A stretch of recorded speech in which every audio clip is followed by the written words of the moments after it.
Hi everyone, welcome to our channel The Agnis and you are watching the video series on class 11 Economics.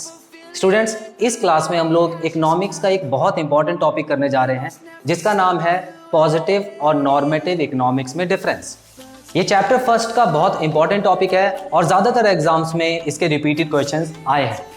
तो students चलिए without wasting any time अपना topic शुरू कर and please don't forget to like share and subscribe this channel. Savannah, I'm coming home. Savannah, we'll never be alone. Savannah, the beauty of the world. Savannah. Difference के point शुरू करने से पहले मैं आपको दो स्टेटमेंट बताता हूं, ध्यान से समझिएगा।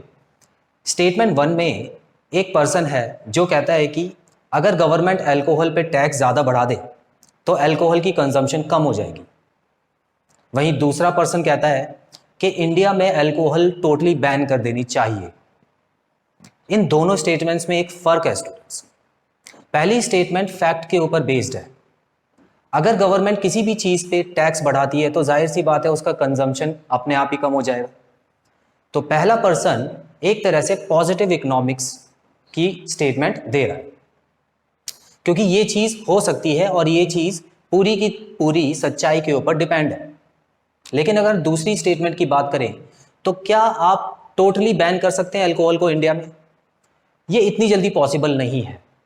हालांकि आने वाले टाइम में हो सकता है लेकिन उसकी कोई गारंटी नहीं है। तो यहां पर एक बहुत इंपॉर्टेंट वर्ड आ रहा है, होना चाहिए। तो ये फैक्ट और फिगर्स के ऊपर बेस्ड नहीं है, तो इसकी कोई गारंटी भी नहीं है। सो स्टूडेंट्स, ये जो सेकंड पर्सन ने स्टेटमेंट दी है इसको कहेंगे नॉर्मेटिव इकोनॉमिक्स। तो आई होप ये एग्जांपल से थोड़ा सा आपको समझ आया होगा। आगे बढ़ते हैं। अब यहाँ पे पॉइंट्स पढ़ते हैं स्टूडेंट्स। पॉजिटिव इकोनॉमिक्स आप देख सकते हैं deals with economic issue related to past, present and future. याद रखिएगा, इकोनॉमिक इश्यूज जो कि पहले हो चुके हैं, अभी चल रहे हैं और फ्यूचर में आने वाले हैं, उनकी एग्जैक्ट अगर आपको प्रॉब्लम पता है, मींस उनमें फैक्ट्स और फिगर्स के बारे में अगर आपको बताया हुआ है, तो समझ लीजिए कि वो पॉजिटिव स्टेटमेंट कहलाएगी। अब जैसे कि मैं बोलता हूं कि आज़ादी के समय 1947 में हम देखते हैं कि गरीबी काफ़ी ज़्यादा थी। आज 2021 के हिसाब से जो गरीबी चल रही है उससे भी ज़्यादा 1947 में गरीबी थी। तो ये एक फैक्ट है और ये फैक्ट किस चीज़ पे डिपेंडेंट है? पास्ट के ऊपर। ये मैंने आपको पास्ट की इंफॉर्मेशन दी है।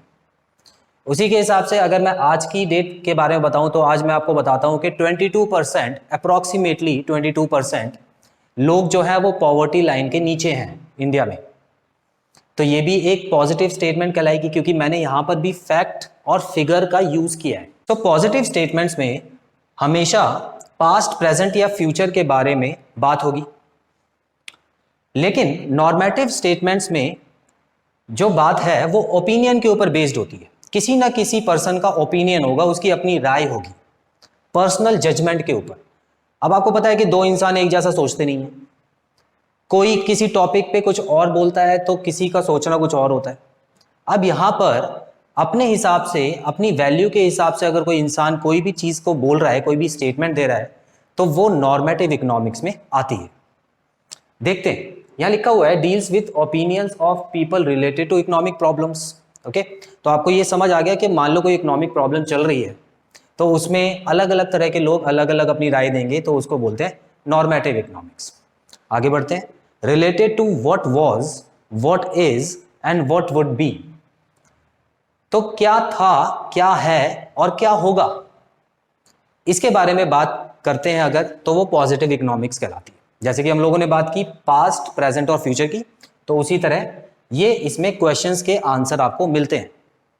लेकिन अगर दूसरी तरफ बात कीजिए नॉर्मेटिव इकोनॉमिक्स में, यहाँ पे व्हाट ऑट टू बी आएगा। अभी ऑट टू बी का मतलब क्या है?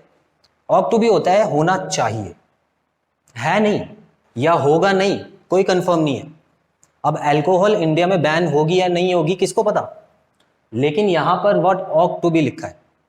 तो कोई भी ऐसी स्टेटमेंट जो बता रहा है कि ऐसा होना चाहिए, होगा या नहीं होगा ये नहीं पता, तो वो आ जाती है नॉर्मेटिव इकोनॉमिक्स। ओके, कुछ एग्जांपल्स दिए हैं। ये जो पहला एग्जाम्पल है ये इकोनॉमिक से हटकर एग्जाम्पल है ताकि आपको क्लियर हो जाए। ध्यान से देखिए, Virat Kohli has scored highest number of centuries in test cricket. ये एक फैक्ट बात है, इसको हम चेक भी कर सकते हैं, वेरीफाई कर सकते हैं, और ये फिगर्स के ऊपर भी बेस्ड है। सो ये हो गई एक पॉजिटिव स्टेटमेंट। लेकिन अगर कोई पर्सन बोलता है कि Virat Kohli should perform better to win world cup, अब देखिए स्टूडेंट्स, यहां पर ये जो स्टेटमेंट है ये टोटली बेस्ड है उसके ओपिनियन के ऊपर। अगर विराट कोहली और अच्छा परफॉर्म करे तो वर्ल्ड कप इंडिया जीत सकती है, लेकिन ऐसा जरूरी नहीं है कि विराट कोहली अच्छा खेले तो वर्ल्ड कप जीत ही जाएगी इंडिया। पूरी टीम का अच्छा खेलना बहुत जरूरी है।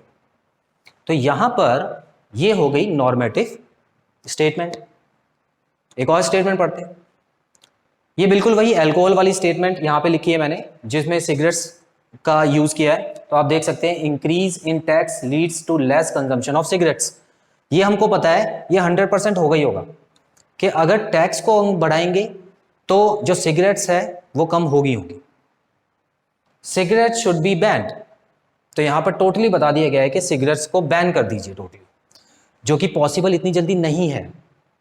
ओके, तो ये चीज आपको याद रखनी है। करते हैं, यहां लिखा हुआ है based on facts and figures and are verifiable. तो पॉजिटिव इकोनॉमिक की जो भी स्टेटमेंट होगी उसको आप चेक कर सकते हैं, उसको वेरीफाई कर सकते हैं, क्योंकि उसमें फैक्ट और फिगर होता है। अब आप चेक कर सकते हैं कि क्या ये फैक्ट जो बताया गया है ये सही है या गलत है।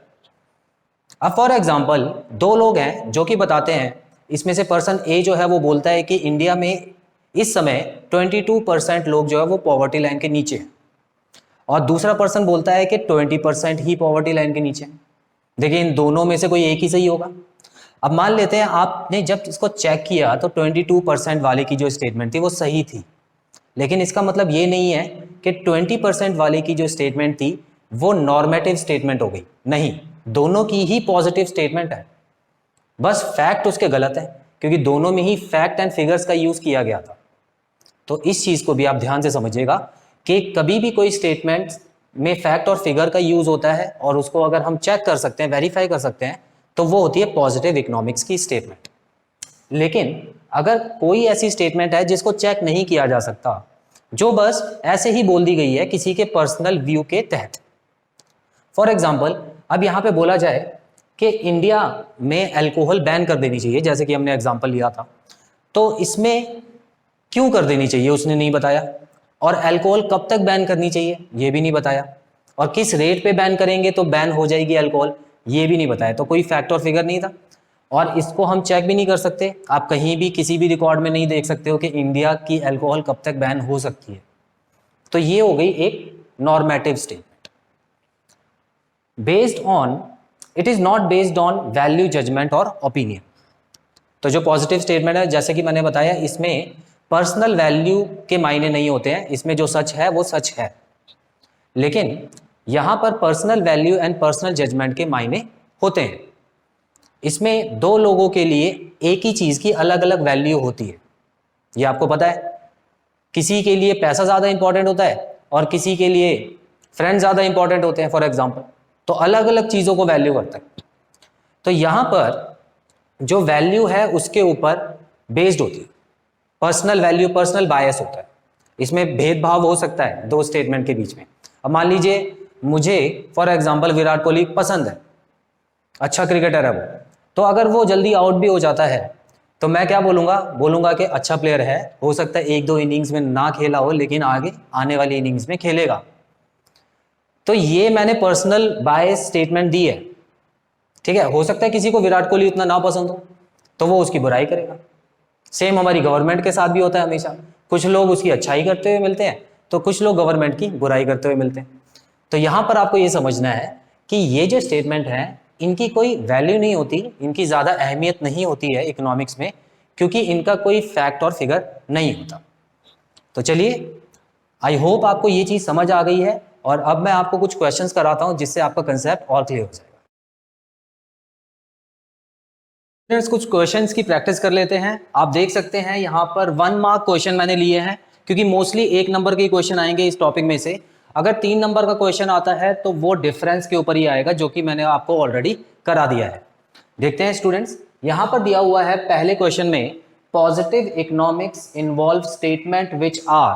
तो पॉजिटिव इकोनॉमिक्स स्टेटमेंट की बात हो रही है, तो आपको पता ही है कि इसमें ऑप्शंस क्या है, वेरीफिएबल, नॉट वेरीफिएबल, मे और may not verifiable, none of these. तो स्टूडेंट्स, आपको मैंने प्रैक्टिस कराते टाइम बताया था कि यहाँ पर वेरीफिएबल ऑप्शन बिल्कुल सही बैठेगा, क्योंकि पॉजिटिव स्टेटमेंट्स ऐसी स्टेटमेंट होती हैं जिसको हम कभी भी वेरीफाई और चेक कर सकते हैं। ओके, तो यहाँ पर विदाउट वेस्टिंग टाइम आप पहले ऑप्शन पे टिक लगाएंगे। नेक्स्ट क्वेश्चन में पूछा है a statement which does not offer suggestion is known as. देखिए स्टूडेंट्स, ओपिनियन, सजेशन और वैल्यू बेस्ड जो स्टेटमेंट्स होती हैं वो सारी एक ही तरह की स्टेटमेंट्स होती हैं। तो यहाँ पर आप देख सकते हैं, यहाँ पर सजेशन आ रहा है तो इसका मतलब होता है ओपिनियन, और आपको पता ही है कि ओपिनियन जो होता है वो हमेशा नॉर्मेटिव स्टेटमेंट्स में ही आता है। ऑलराइट, आगे बढ़ते हैं। Normative statements deals with facts, opinions, both A and B, मतलब फैक्ट्स और ओपिनियंस दोनों, या नन ऑफ दीज, जो ऊपर दिया हुआ है कोई भी ऑप्शन इसमें सही नहीं है। तो देख लीजिए स्टूडेंट्स, यहाँ पर आपने बिल्कुल सही अंदाजा लगा लिया होगा जहां तक मेरा ख्याल है। नॉर्मेटिव स्टेटमेंट्स वो स्टेटमेंट्स होती हैं जहां पर ओपिनियंस आते हैं, यहाँ पर कोई वेरीफिएबल कोई भी स्टेटमेंट नहीं होती है, तो इसको वेरीफाई नहीं किया जाता, बस लोग अपनी तरफ से राय देते हैं इसमें। तो इस ऑप्शन पे टिक लगाइएगा। कुछ ट्रू फॉल्स भी मैंने लिखे हैं यहाँ पर, टोटल 3 ट्रू फॉल्स हैं, इसको भी देख लेते हैं। लिखा है normative statements involve value judgement. ये बिल्कुल ट्रू स्टेटमेंट है स्टूडेंट। आपको पता ही है कि जो नॉर्मेटिव स्टेटमेंट्स होती हैं उसमें कहीं ना कहीं वैल्यू जजमेंट होती ही है, लोग अपने हिसाब से वैल्यूज निकालते हैं और उसको फिर जज करते हैं। Positive statements are statements of truth. देखिए स्टूडेंट्स, ये इंपॉर्टेंट पॉइंट है, ध्यान से समझिएगा। मैंने आपको एक एग्जांपल दिया था कि पॉजिटिव स्टेटमेंट्स जो है वो हमेशा ट्रुथ नहीं होती है, हालांकि ज़्यादातर ट्रुथ होती हैं, लेकिन यहाँ पर हम लोग बात कर सकते हैं कि अगर कोई आदमी फैक्ट का यूज़ करके अगर कोई गलत स्टेटमेंट भी बता रहा है, जैसे कि 22% पॉवर्टी और 20% पॉवर्टी, ये एग्जांपल मैंने लिया था, तो उसमें क्या था, दोनों ही पॉजिटिव स्टेटमेंट्स थी, लेकिन क्योंकि उसमें से सिर्फ एक ही सही थी तो उसको करेक्ट पॉजिटिव स्टेटमेंट बताया था। लेकिन यहाँ पर ये जो स्टेटमेंट दी हुई है कि पॉजिटिव स्टेटमेंट हमेशा ट्रुथ होती हैं, वो गलत है। यहाँ पे फॉल्स डालिएगा और रीजन लिखिएगा कि पॉजिटिव स्टेटमेंट गलत भी हो सकती हैं, फॉल्स भी हो सकती हैं, लेकिन अगर उसमें फैक्ट या फिगर्स हैं जिसको हम चेक कर सकते हैं तो वो पॉजिटिव स्टेटमेंट्स होगी। आगे देखते हैं, ये वाला एग्जांपल आपने पढ़ाई है। Virat Kohli has scored highest number of test centuries in it is a positive statement. तो क्या ये पॉजिटिव स्टेटमेंट है? बिल्कुल पॉजिटिव स्टेटमेंट है। क्यों? क्योंकि ये एक ऐसी इंफॉर्मेशन है जिसको हम वेरीफाई कर सकते हैं कभी भी। तो विराट कोहली ने सबसे ज़्यादा टेस्ट सेंचुरी मारी हैं या नहीं मारी हैं, तो ये चीज़ आप कभी भी टेस्ट और चेक कर सकते हो। तो ये जो स्टेटमेंट हो गई ये ट्रू स्टेटमेंट है, क्योंकि ये पॉजिटिव स्टेटमेंट है। सो स्टूडेंट्स, यहाँ पर खत्म होता है हमारा ये पार्ट। आई होप इस पार्ट में जो भी आपको बताया गया है आपको बहुत अच्छी तरह समझ आया होगा, और कोई भी डाउट होते हैं तो आप कमेंट बॉक्स में मेंशन कर सकते हैं। सो आई होप आपको इस चैप्टर में जो भी पॉइंट बताए गए हैं वो आपने नोट कर लिए होंगे ताकि आपके फ्यूचर में यूज हो। बहुत जल्द मिलते हैं अब अपने अगले पार्ट में। Till then take very good care of yourselves. Have a nice time. God bless you. Bye bye. I just come. We must never stop the way. Yeah. Birds chirping.